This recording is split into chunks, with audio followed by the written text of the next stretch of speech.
Peace be unto you. My topic today is entitled God's Victory in My Witness. And my text is taken from Judges 7, verses 1 to 25. The Israelites were living in a cycle of sin, punishment, repentance, and deliverance. During the time of Gideon, the Midianites were ruling over Israelites. And the Israelites were hiding in caves and everywhere they could just to survive. God chose Gideon, who was hiding in a wine press, to deliver the Israelites. The angel of the Lord appeared to him, calling him a mighty warrior. Gideon's life was about to change. God sees potential where we often see weakness.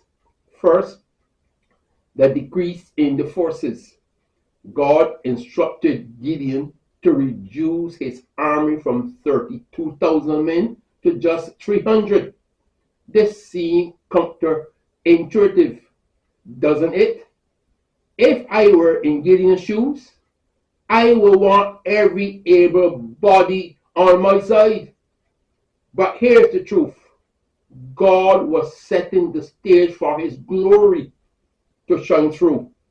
God knew that if Gideon won with a large army, the people might attribute the victory to their own strength. By reducing their numbers, he ensured that the glory would be his alone. How often do we feel like we don't have enough?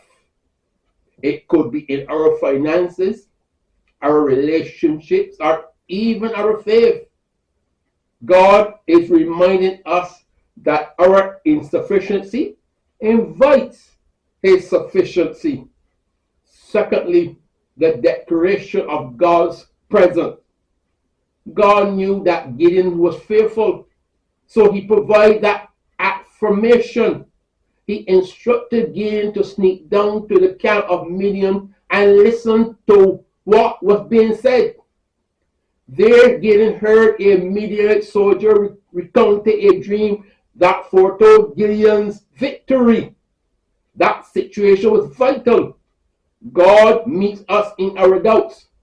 Just as God met Gideon in his fear, he meets us in ours.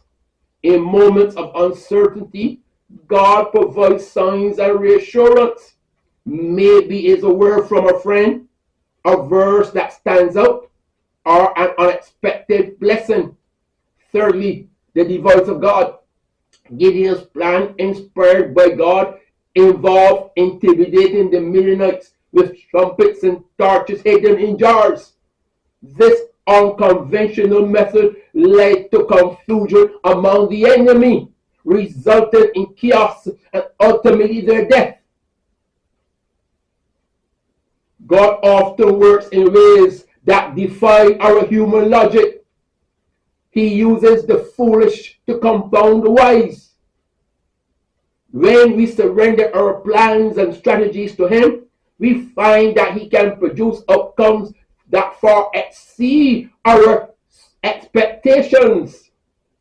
Fourth, the delightful celebration of the victory.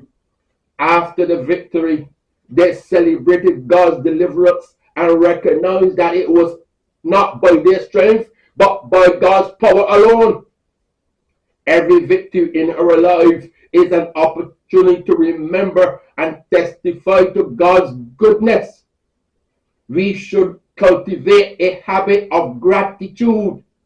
Reflect on the times when God's power was made perfect in our weaknesses. In closing, the truth is that God has chosen to work through our weaknesses to manifest his glory. In moments where we feel weak, we must remember that it is precisely there that God's strength is perfected.